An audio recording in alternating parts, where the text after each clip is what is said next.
At the level of concrete research and specific analysis, this grand strategy came down first to a hunt of universal in culture for empirical uniformities that, in the face of the diversity of customs around the world, and over time could be found everywhere in about the same form, and second, to an effort to relate such universals when found to the established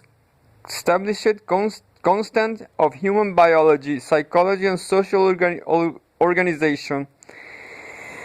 If some customs could be ferreted out of the cluttered catalogue of world culture as common to all local variants of it, and if this could then be connected and in a determinate manner with certain invariant points of reference on the subcultural levels, then at least some progress might be made towards specifying which cultural traits are essential to human science existence and which merely advantageous peripheral or ornamental. In such a way, anthropology could determine cultural dimensions of a concept of man commensurate with the dimensions provided in a similar way by biology, psychology, or sociology. In essence, this is not altogether a new idea. The notion of a consensus gentium, a consensus of all mankind, the notion that there are some things that all men will be found to agree upon as right, real, just, or attractive, and that these things are therefore in fact right, real, just, or attractive, was present in the Enlightenment and probably has been present in some form or another in all ages and climes. It is one of those ideas that occur to almost anyone sooner or later.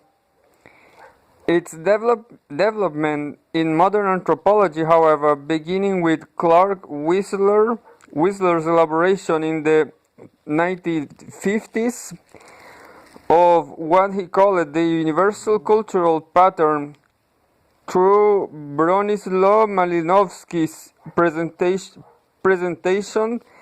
of a list of universal institutional types in the early 40s, up to G.P. Murdoch's elaboration of a set of common denominators of culture during and since World War II, added something new.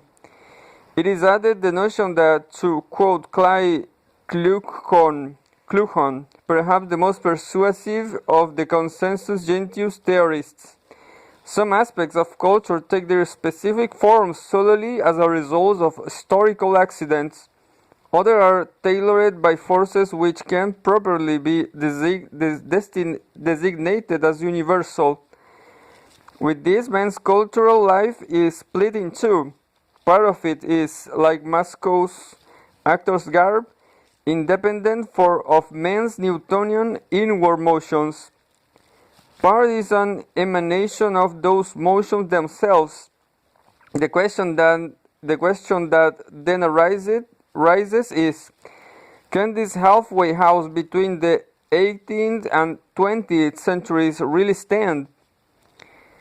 Whether it can or not depends on whether the dualism between empirically universal aspects of culture rooted in subcultural realities and empirically variable aspects not so rooted can be established and sustained. And this in turn demands, first, that the universal proposed be substantial ones and not empty categories. 2.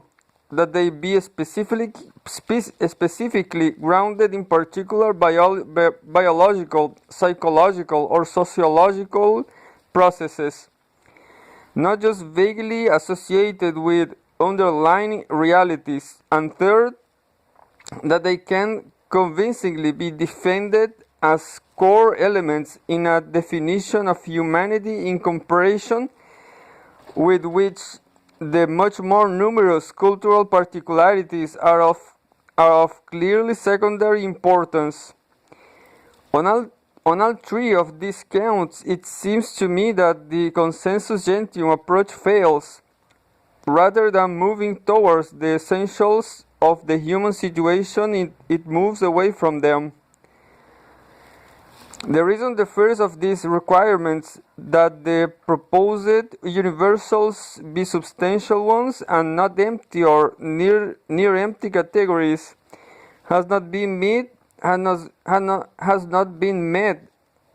is that it cannot be. There is a logical conflict between asserting that, say, religion, marriage, or property are empirical universals and giving them the very much in the way of specific content.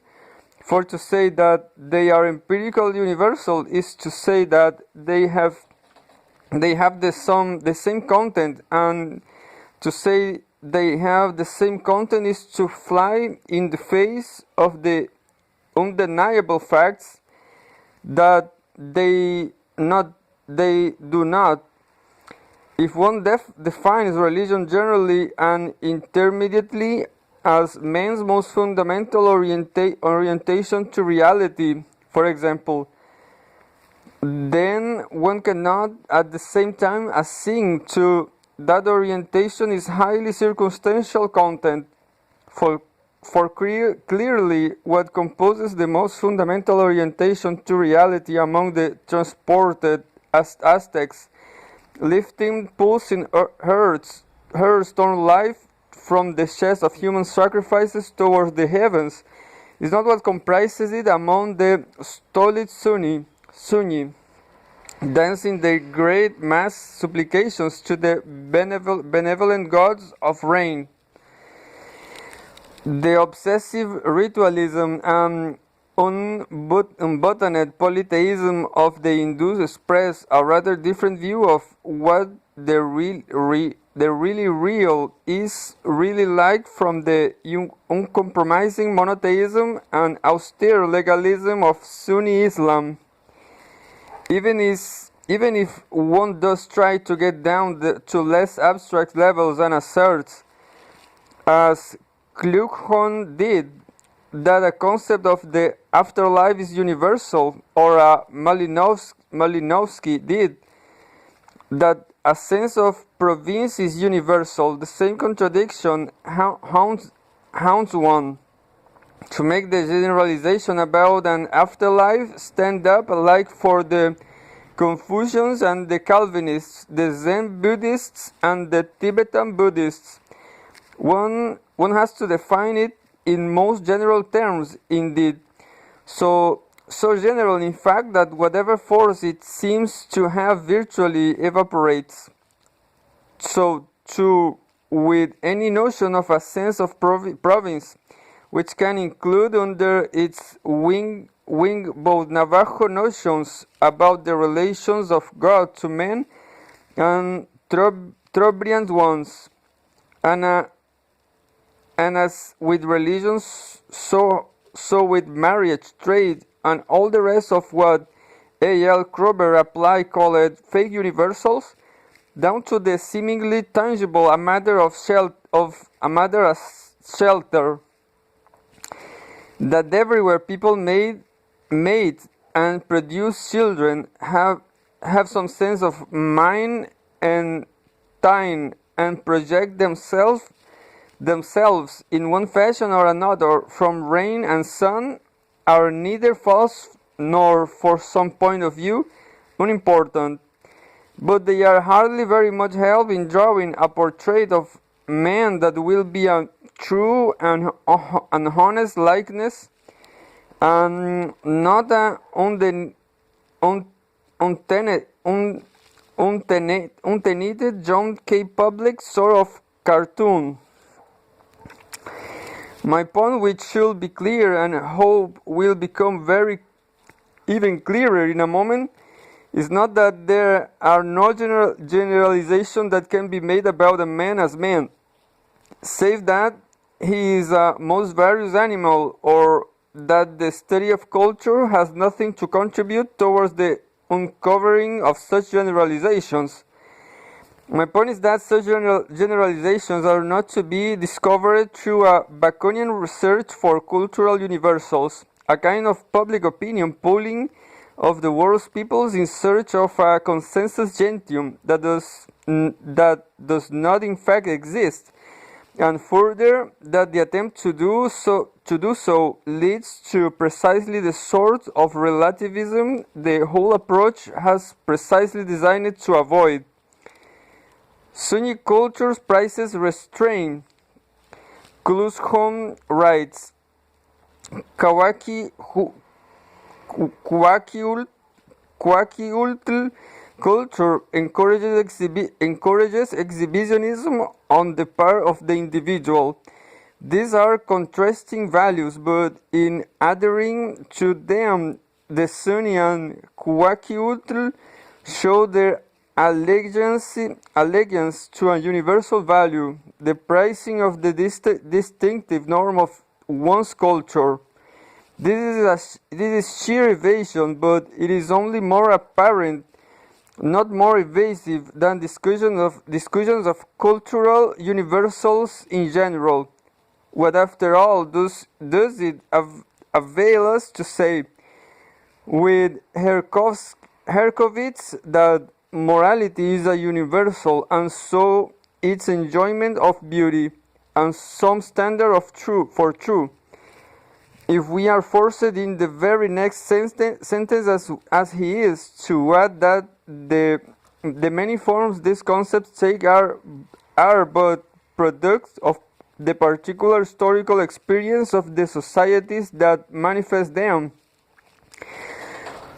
Once one abandons uniformitarianism, even if, like the consensus gentium theories, only partially and uncertainly, relativism is a genuine danger, but it can be warded off only by facing directly and fully the diversities of human culture.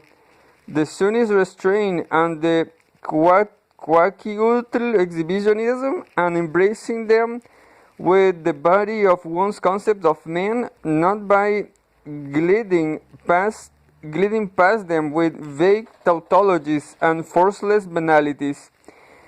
Of course, the difficulty of stating cultural universals which are at the same time substantial also hinder fulfillment of the second requirement facing the consensus gentium approach, that of grounding such universals in particular biological, psychological, or sociological processes.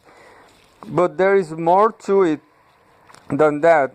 The stratigraphic conceptualization of the relationship between cultural and non-cultural factors hinders such a grounding even more effectively. One's culture, psyche, society, and organism have been converted into separate scientific levels, complete and autonomous in themselves. It is very hard to bring them back together again.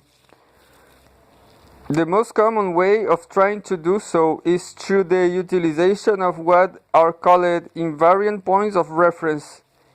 These points are to be found, to quote one of the most famous statements of this strategy, toward a common language for the areas of the social sciences. Memorandum produced by Talcott Parsons, Kluckhohn, O.H. Taylor, and others in the early 40s. In the nature of social systems, the biological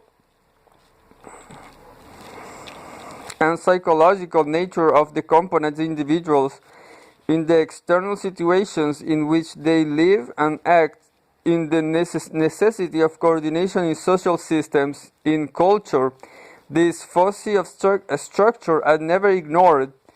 They must in some way be adapted to or taken account of. Cultural universals are conceived to be crystallized responses to these unevitable realities, institutionalized ways of coming to terms with them. Analysis consists then of matching assumed universals to postulated underlying necessities, attempting to show there is some goodness of fit between the two. On the social level, reference is made to such irrefragable facts as that all societies, in order to persist, must reproduce their membership or allocate goods and services. Hence, the universality of some form of family or some form of trade. On the psychological level, resort is had to basic needs like personal growth. Hence, the ubiquity of educational institutions to panhuman problems like the Oedipal predicament. Hence, the ubiquity of punishing gods and nurturing godness.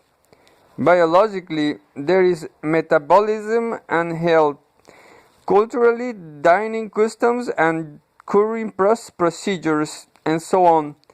The task is to look at the underlying human requirements of some sort of other, and then to try to show that those aspects of culture that are universal are, to use Kluckhohn's figure again, tailored by these requirements. The problem here is again not so much whether in a general way this sort of congruence exists, but whether it is more than a loose and indeterminate one. It is not difficult to relate some human institutions to what science or common sense tell us are requirements for human existence, but it's very much more difficult to state this relationship is in a